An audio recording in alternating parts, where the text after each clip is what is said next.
Good morning, Doctor. I'm Yee Shin, and today I'm presenting on the topic about significance of non-traditional trademarks. In the realm of intellectual property, trademarks have long served as essential source of information. They are the byproducts of market enterprise and marketplace competition. Trademarks identify goods and service in the same way that names identify individuals and companies, offering the advantage of being attractive and internationally recognizable. Increasingly, trademarks are used to give products and services a desirable feel that appeals to consumers in its own right. Trademarks have traditionally been associated with visual symbols such as logos, names, and slogans that distinguish the goods or service of one entity from another. However, modern trademark law reflects novel developments in the make and appearance of marks. The contemporary market is actively engaged in inventing new products with distinctive odors, special touches, and unique sounds that cater the sensory expectations of modern consumers. By engaging new technologies and innovation in business, new categories of trademarks have been created, namely non-traditional trademarks and also non-conventional trademarks. Although these novel trademarks have not achieved universal acceptance in all jurisdictions, their use is becoming increasingly common in the current market landscape. Malaysia acceded to Madrid Protocol on September 27, 2019, becoming the 106th member state. Subsequently, the Trademarks Bill 2019, which repeals and replaced the Trademarks Act 1976, was passed by both houses of parliament to align with the provisions of the Madrid Protocol. The major features of the new act include replacing the term mark with sign and expanding the definition to include non-traditional trademarks. By referring to Section 3, Clause 1 of the Trademarks Act 2019, trademarks means any sign capable of being represented graphically which is capable of distinguishing goods or services of one trader from those of another. The concept of a sign here can be divided into two categories, which is traditional and non-traditional. The definition of sign was provided in Section 2 of Trademarks Act 2019.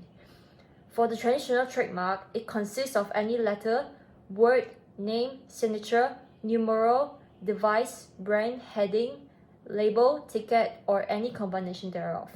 Meanwhile, the non-traditional trademarks would include the shape of goods or their packaging, color, sound, scent, hologram, positioning, and subsequence of motions, or any combination thereof. Non-traditional trademarks encompasses a variety of distinctive markers that engage multiple senses to create memorable brand identities, categorized into visible and non-visible signs. The concept of visible signs includes the shape of goods or their packaging.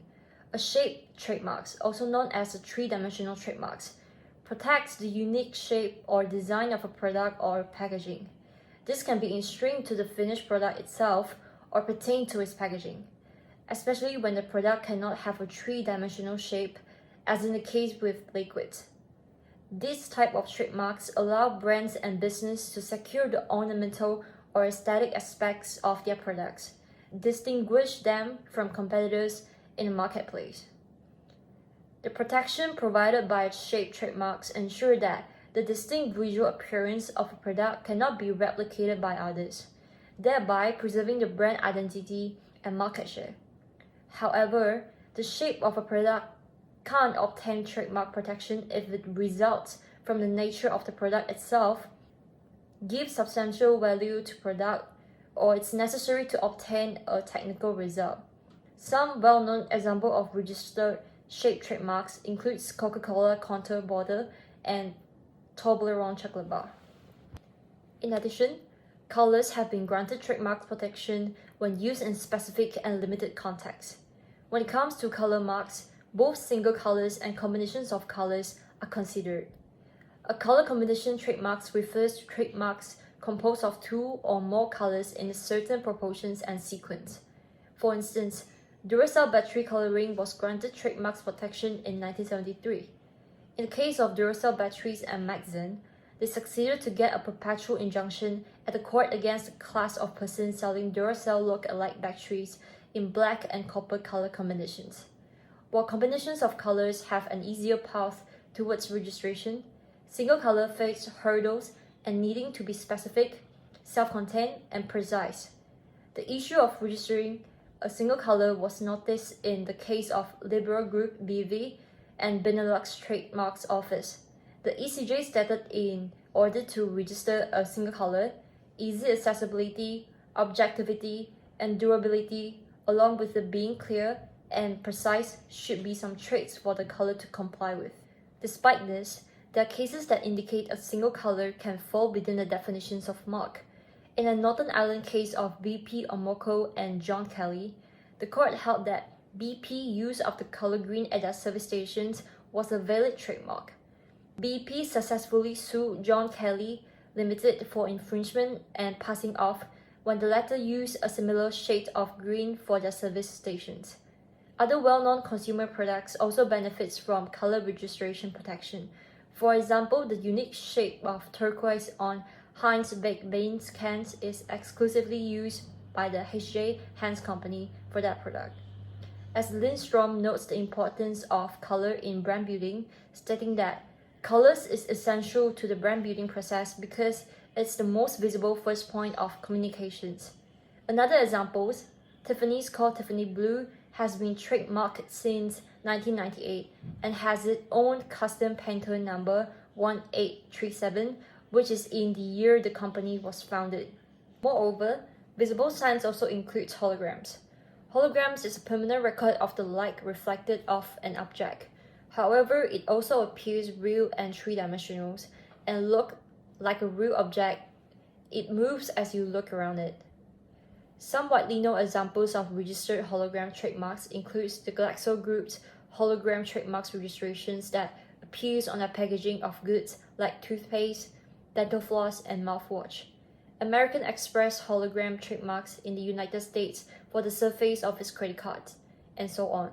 Another form of visible sign has the sequence of motions such as animated pixel logo. Position marks like the red soles on Christian Louboutin shoes are another example, having become a well-recognized and iconic brand feature. Moving to non-visible sign. A sound trademark is one where a sound or musical notation performs the function of a trademark, creating an auditory association with the brand. It should be noted that there are two kinds of sound marks, musical and non-musical. Musical sound marks, which are more widely accepted by trademarks offices around the world, may be either purposely created or taken from existing musical scores. Non-musical sound marks, on the other hand, can be created or may simply reproduce sounds found in nature, such as thunder and a lion roar. Difficulty arises when registering a sound mark, as the ECJ, in the case of Shout Mark and Juice Kish, observed that simply using written language to describe a sound is insufficient for its graphical representation as a sound mark. Instead, musical notations or clef must be used to graphically represent it and register a sound mark as a trademark. Consequently, the court rejected the plea for registering the sound mark based solely on written description. Some widely known examples of registered sound mark include Audi Heartbeat sound logo, Intel Inside musical jingle, Samsung ringtone, Netflix sound logo, Nokia tune, and BMW sound logos, and so on. In addition, smell trademark is one in which the scent associated with a specific product acts as its trademarks. The sense of smell is considered a potent trigger for human memory, and businesses are increasingly interested in pairing scents with their products. To obtain trademarks registration for a scent mark, applicants must visually represent the product's scent and demonstrated that it is distinctive from the product itself. The written description of the proposed smell or scent trademark must be precise enough to avoid any confusion with the existing trademarks. This ensures that the scent is uniquely identifiable and not mistaken from other registered marks. As in Ralph Siegmund and German Patent Office, the registrations were rejected on the ground that the criteria for graphical representations were not met. The major issues in the case was whether a smell mark described as balsamic alive fruity scent with a hint of cinnamon could be registered as a trademark for certain services. The ECJ held that the graphical representations of an odor mark must be clear and precise to grant the right of exclusivity. The ECJ held that the graphical representations of an odor mark must be clear and precise to grant the right of exclusivity. The court emphasized that the representations needs to be intelligible to person with an interest in inspecting the registers. Invisible signs also includes taste mark. A taste trademark is one in which the taste or flavor of an item acts as its trademarks. Taste mark needs to be specific with the help of detailed written descriptions. However, the challenge in registering a taste mark lies in its functionality. It is unclear how taste could function as a source indicator since it typically performs a utilitarian function and customers usually do not have access to the flavor or taste of an item before purchasing it. Therefore, although it is theoretically possible to register a taste mark, achieving this in practice has been elusive. Lastly, textural marks, which includes unique textures associated with a product. In legal terms, the feel of a product or its packaging can act as a source identifier and thus qualify for trademarks protection. However, if the feel or texture is critical to use or purpose of the product or its packaging or affects its quality or cost, it is considered functional and cannot be registered as a trademark. To obtain trademark protection for this type of non-conventional trademark, applicants must satisfy the usual requirements for. To obtain trademarks protection for this type of non-conventional trademarks, applicants must satisfy the use requirements for trademarks registration and provide an appropriate representation and description of the texture with the trademarks application. Non-traditional trademarks, once registered, would grant the owner exclusive rights to use the marks in connection with goods or service for which it is registered. Protection of registered trademarks is recognized under Section 16 of the Trademarks Act 2019. Considering the private interest of a company, there has been criticism of granting trademarks protection as it entails considerable social costs. The justification for this is that protection of non-traditional trademarks can create a potential perpetual trademarks monopoly, which could be detrimental to market competition. This is primarily due to the fact competitors are no longer allowed to use signs that are identical or similar to the protected marks. Referring to Section 54, such use amounts to infringement of a registered trademark, thereby prohibiting competitors from using similar non-traditional trademarks. In addition, trademarks protection can last for a virtually unlimited period of time, as there was no restrictions on the number of renewals. According to Section 39, registration of trademarks shall be for a period of 10 years, and the registration of a trademark may be renewed upon the registered proprietor request, subject to the payment of prescribed fee.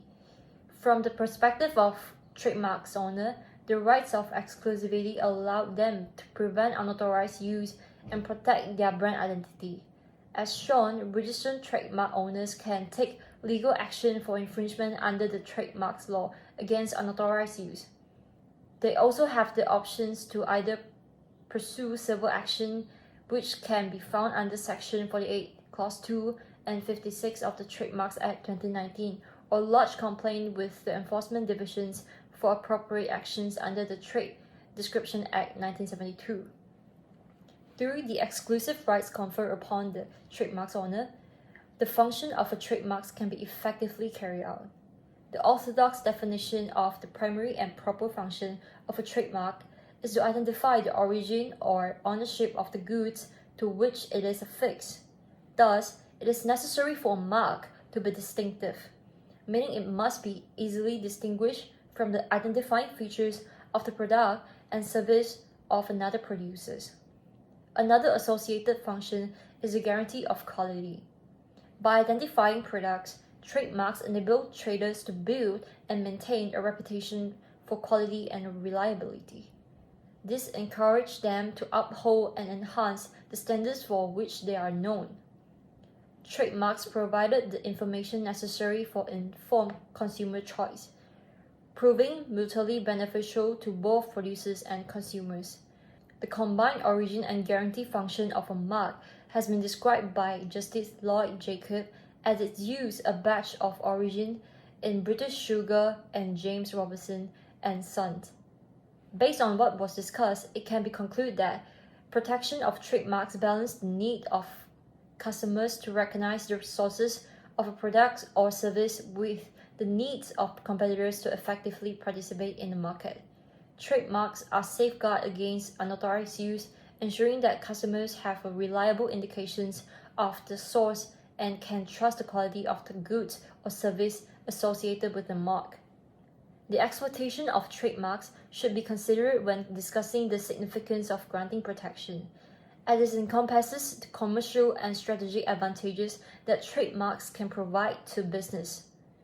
Trademarks can be exploited in a number of different ways. Perhaps the most common technique is for the owner to exploit the marks themselves. This involves the owner making the goods, applying the mark, and selling the goods. Another common form of exploitation can be seen under Section 48, Clause 1 of the Trademarks Act 2019. The registered proprietor of the trademarks would have the exclusive rights to use the trademarks and to authorize other persons to use the mark in relation to goods or service for which the trademarks is registered. Assignment is a transfer of ownership of the trademark, which is governed by Section 64 of the Trademarks Act 2019. The prerequisite condition for assignment is that the trademark must be successfully registered, as there is no statutory provisions for the assignment and transmission of a pending trademarks application, as established in the case of Sharikat Wing Keong. As a result of assignment, the assignee stands in the shoes of the assigner and is entitled to deal with the trademarks as they please. This is in contrast with another form of exploitation, which is voluntary license, in which the licensor retains an interest in the trademarks. By granting a license, the trademarks owner enables others to carry out specific activities related to the trademark, facilitating merchandising, franchising, and distribution agreements. Section 64 to 71 of the Trademarks Act 2019 stated the relevant provisions for licensing. Furthermore, the extension of trademarks protection to non-traditional marks can be understood within the context of modern branding and marketing strategies. Today, marketers aim to create a comprehensive brand experience that engages all senses, potentially transforming the brand into a core asset of the trademarks owner business. Studies of customer behavior show that sensory marketing, which includes elements like sound and smell, significantly enhance brand recall and customer loyalty. To achieve this, traditional word and figurative marks need to be supplemented by non-traditional brand insignia that are more abstract and conceptual, effectively encompassing the full sensory experience. When discussing the advertising function of a trademark, it is important to note that it is the primary means by which reputation is created and maintained. A trademark is a merchandising shortcut which includes a purchaser to select what he wants or what he has been led to believe he wants. The owner of the mark can exploit this human propensity by making every effort to impregnate the atmosphere of the mark with the drawing power of congenial. In conclusion, the protection of non-traditional trademarks in Malaysia reflects a progressive approach to intellectual property law, aligning with global standards and catering to evolving market dynamics. By recognizing a wider array of sensory experience as trademarks, Malaysia has opened new avenues for business to create distinctive and memorable brand identities. This comprehensive protection ensures that consumers have reliable indicators of source and quality, while also allowing trademark owners to exploit their marks for commercial advantages.